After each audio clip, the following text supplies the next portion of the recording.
O'Reilly. Check engine light on? Take the guesswork out of your check engine light with O'Reilly Veriscan. It's free and provides a report with solutions based on over 650 million vehicle scans verified by ASE certified master technicians.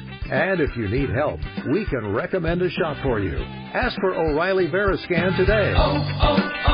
O'Reilly Auto Parts. Taxes was taxing. Now taxes is relaxing when you file for free. I can file for free. TurboTax Free Edition. Roughly 37% of filers qualify. Simple Form 1040 returns only. See if you qualify at turbotax.com/free. I can file for free. Now this is taxes. File for free with TurboTax Free Edition and get your maximum refund. No schedules except for earned income tax credit, child tax credit, and student loan interest. See if you qualify at turbotax.com/free. And stay tuned right now for those two characters of many characters, CBS Radio's Bob and Ray.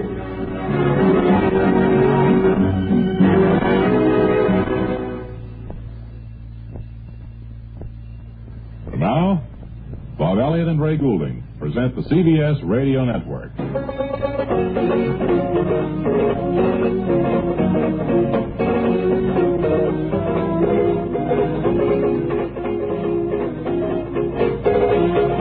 Hi again, everybody, and a pleasant Tuesday evening to you all, wherever you may be. Wearing our dancing shoes today because we thought we might be called upon for a little soft shoe routine. And we have some interesting things tonight. Of course, as you know, we only have a few minutes with you every night, and more things pile up here in 23 hours and 45 minutes from one day to the next that we hardly have time to get everything on. We hardly have time to say hello in this. You're right. Period. That is the way I put it. Something about 15 minutes that you hardly get aloft when it's time to come back down again. Bob and Ray can take off on something and get right in the spirit of the thing, and there it is. The time is. Why don't you go on for an hour, 2 hours? Well, we're considering 2.5 hours. Actually, we're thinking about Get some musicians, other than the band you got. A couple of guest singers. How about singers, some soloists? You could have wonderful guest stars from Hollywood. You could talk with them, fight with them, anything you want to do with them. We could have commercials. Make monkeys out of them if you want, or they can make monkey out of you. Well, that's the chance we would take, of course. I think we might come out on the short end of that. I was talking with Mr. Gore, he's the great sound supervisor here at Super House, and he's in charge of sound research. And he spends all his time thinking up sounds and new sounds to have on. Now, wait a minute. Sound effects have been used for years in radio. There's never a need for them. What sounds don't they have, Webb? What sounds don't they have that they haven't already done, I mean? Well, I don't know. He's right outside there. I saw him in his laboratory. He's working on it. You want to skip out and get him? Oh, come on. I'm too big to skip and all that. No, I was just afraid. Do you want to go? Skip out or you want to... You don't have to really skip. I just meant to... Oh, silly. Come on in here, Mr. Gore. Bob and Ray will see you now. Okay, I'll hop right in. And I'll skip. Gore. The sound you could work on right now, Mr. Gore, is the hopping and the skipping. Yes. Because it has really tested the metal again. It's really a great pleasure to be back again with you fellas and to be sitting here at your microphone. What did you say? I said it's a great pleasure to be here, Cam. Oh, all right. And especially this Christmas season, I thought you'd forgotten me. No, well, we had forgotten you, but we just never see you, so we wouldn't think of you anyway. Webley, I think you brought his name. That's right. Mr. Gore, what Bob and Ray are interested in is what you were telling me this morning during the coffee break. Remember the 2-hour break we had? Yes. About some of the new sounds you had, and I know you got them with you. That's right, I have. Well, these are sounds that we have been experimenting with to have on hand in case the occasion ever arose. And I think they're sounds that might fit into your program very well. Shall I begin now, gentlemen? Sure. They're all on the record now? I have them here on the record. Now, see if these don't kind of key your imagination a little bit, and maybe you'll find a way to use them. This first one, listen to this first one I have here. All right.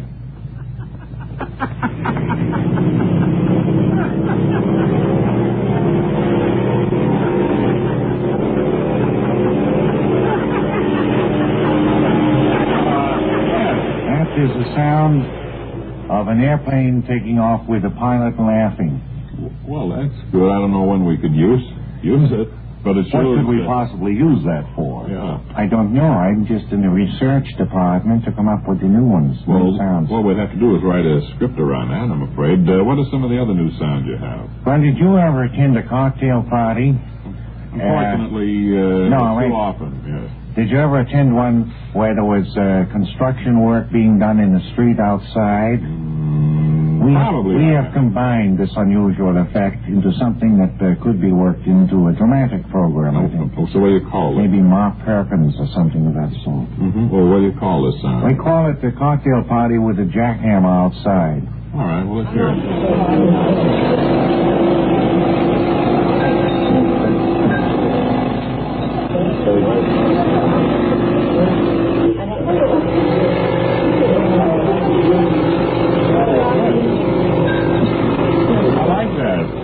That's a good one. I think here's one of my particular favorites I'd like to do for you now. See if you can guess what it is. This is a new one, too, huh? This is a brand new one. Okay. Let me see. Oh.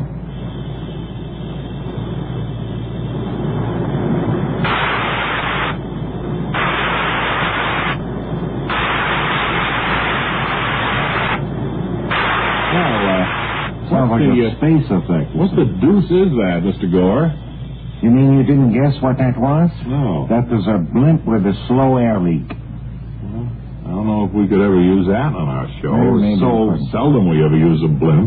I took my little boy Gore to the zoo the other day, and a sound effect idea came to me. This is taken from the ape house at the zoo, and the two attendants there get into a fight. And if you think this could be used, you may have it any time. This is on the record, too. Ape house at zoo with attendants fighting. Yeah, I don't know 421B. I don't know when we'll ever use it, but... Well, listen to it anyway.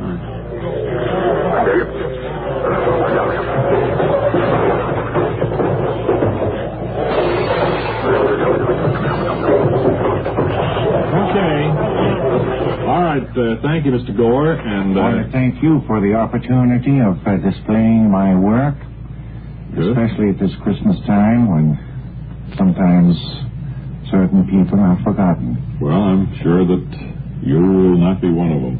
And in the future, maybe if you just send us a list rather than having to go through all the... Yeah, that'd be better. Why don't you run along now? Please. All right, I will. That was just a fast walk. You have to run. Next, this evening, Celebrity Snapshot, and tonight's guest is Baldwin Dibble, lightning chalk talk artist. Good evening, Mr. Dibble. Hi. Wonder, before we go any further, if you'd show us a sample of your work, will you? Delighted. Right here in this big set pad. Okay. He's flipped out a black chalk from his smock pocket, and he's swiftly drawing a large circle. Very neatly done. Now, inside the circle, he's putting a dot. I guess that's... Oh, yeah, there's another one. There's two eyes, one more for the nose, and a crooked line for the mouth. You like it? It's kind of simple. Oh, wait, childish. Wait a minute, it gets better. I'll just put a balloon here from the man's mouth like this and write something in it.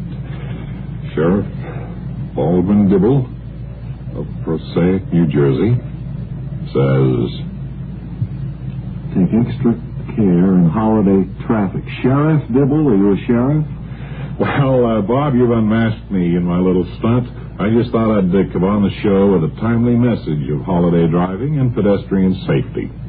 Public service message from a public servant. Baldwin Dibble, Sheriff of Prosaic, New Jersey. Good night, Sheriff. Good night, Bob, and everybody. And to you, good townsfolk of Prosaic, remember who's driving safety conscious when election time rolls around, will you? That wasn't necessary, you know. You didn't have to do right. Good night again. Good night, good night, good night.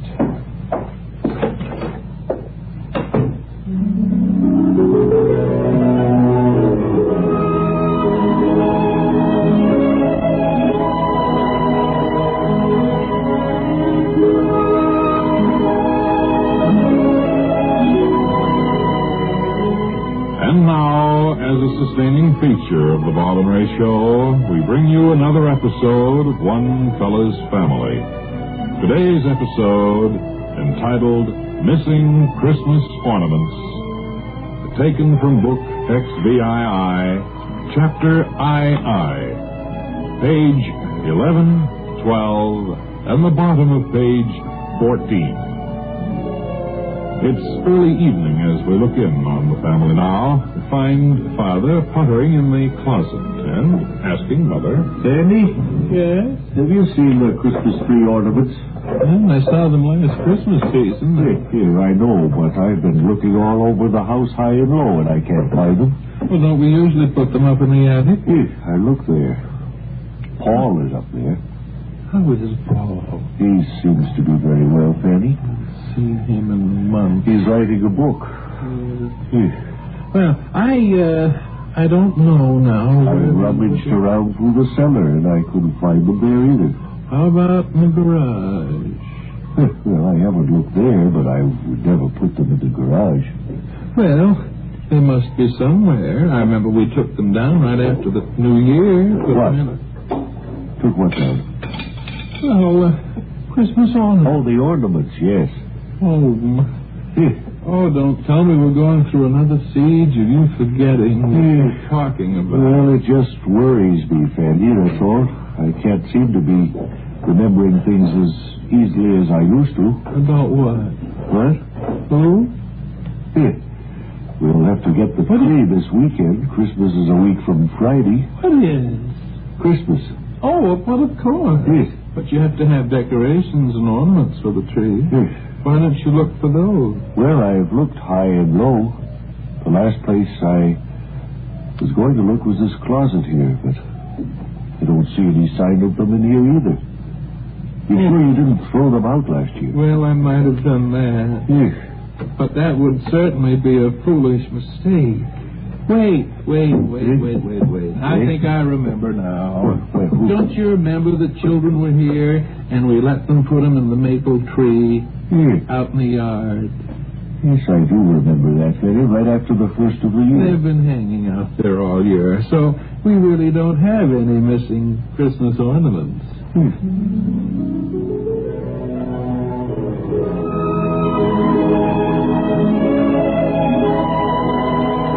You have been listening to One Fella's Family, brought to you as a sustaining feature on the Bob and Ray Show. One Fella's Family's episode today was entitled Missing Christmas Ornaments and was taken from Book XVII, Chapter II, pages 11, 12, and the bottom of page 14. One Fella's Family is written and produced by T. Wilson Messing. This is a Messy production.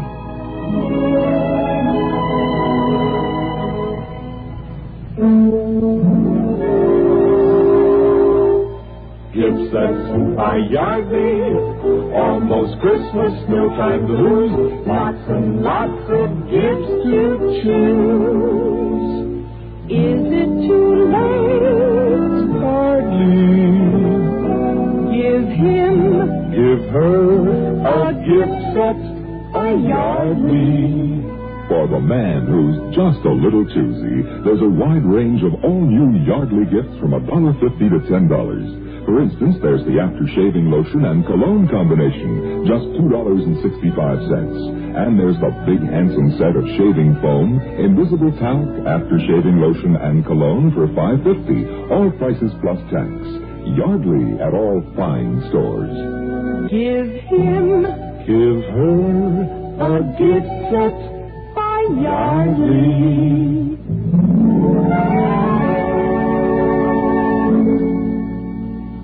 You know, we have a great many people who are members of our studio audience every evening. They come back again and again, and actually they become quite like old friends. We see the same faces. For instance, this fellow here in the second row, I've seen you here, sir, I think probably for 90% of our evening get-togethers. Well, I'd have been here for 100%, but you remember I had trouble with hammer toes there in the fall. I know you did. Did that all clear up?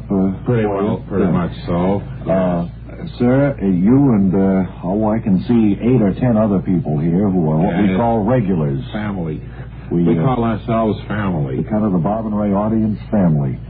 And inasmuch as we have contributed so much to your pleasure, your enjoyment, you made our life a good deal more enjoyable than it would have been had there'd been no Bob and Ray I know program. we have, and I imagine that your all getting together in some way to reciprocate.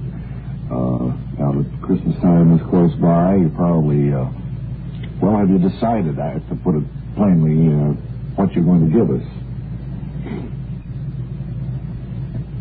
By that I mean... Bob, they're filling up. They're lost for words. We'll have some words to live by in just 10 seconds.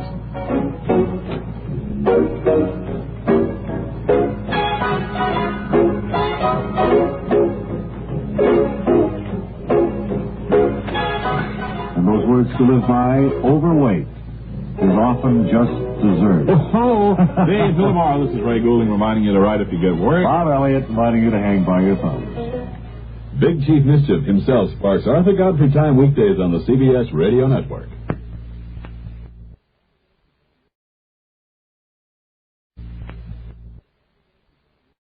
The Avengers radio series, a cultural phenomenon in South Africa back in the 1970s. South Africa was a country with no national television service.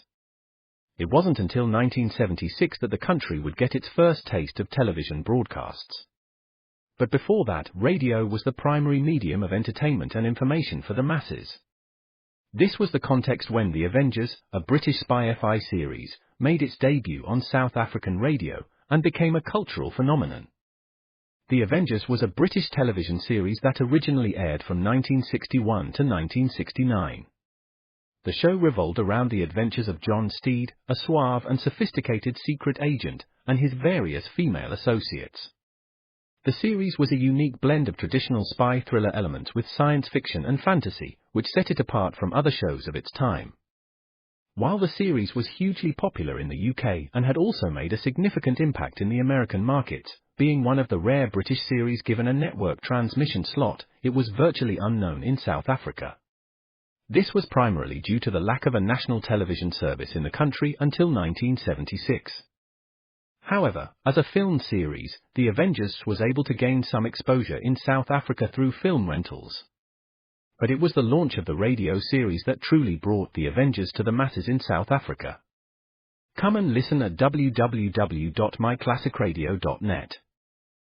21st Precinct, aka 21st Precinct and 21st Precinct, was a police drama broadcast on CBS Radio from July 7, 1953, to July 26, 1956. It was initially a summer replacement for My Friend Irma. The program was produced in cooperation with the Patrolmen's Benevolent Association of the City of New York and presented adaptations from true criminal records in New York, from the policeman's point of view. Historically, the 21st Precinct had been located near Gramercy Park in Manhattan, but in 1929 the department reorganized the precinct numbering, and the 21st designation was dropped from use. No such precinct existed during the show's run, nor does a 21st exist today. However, the fictional precinct's territory corresponds closely to that of the Upper East Side's 23rd Precinct as it has existed since 1929. Stanley Niss was the producer, writer, director.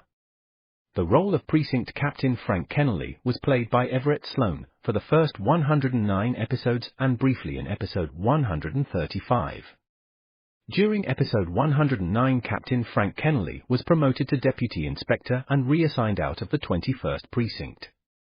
He was replaced by Captain Cronin James Gregory, 1955-56, and Les Damon, 1956. Other cast regulars were Ken Lynch as Lieutenant Matt King, Harold Stone as Sergeant Waters, Jack Arissa as Sergeant Collins, and Santos Ortega as Lieutenant Gorman. The program's announcer began the program's opening each week. 21st Precinct. It's just lines on a map of the city of New York. Most of the 173,000 people wedged into the 9/10 of a square mile between 5th Avenue and the East River wouldn't know, if you asked them, that they lived or worked in the 21st. Whether they know it or not, the security of their persons, their homes, and their property is the job of the men of the 21st. At that point the lead actor would complete the introduction. The 21st Precinct. 160 patrolmen, 11 sergeants and 4 lieutenants of whom I'm the boss. My name is Kennelly. Frank Kennelly. I'm captain in command of the 21st, Art Hanna, Bob Hill and Hugh Holder were the program's announcers. The series was produced by John Ives. It was usually directed and written by Stanley Niss. Another source lists Niss as producer. Come and listen at www.myclassicradio.net.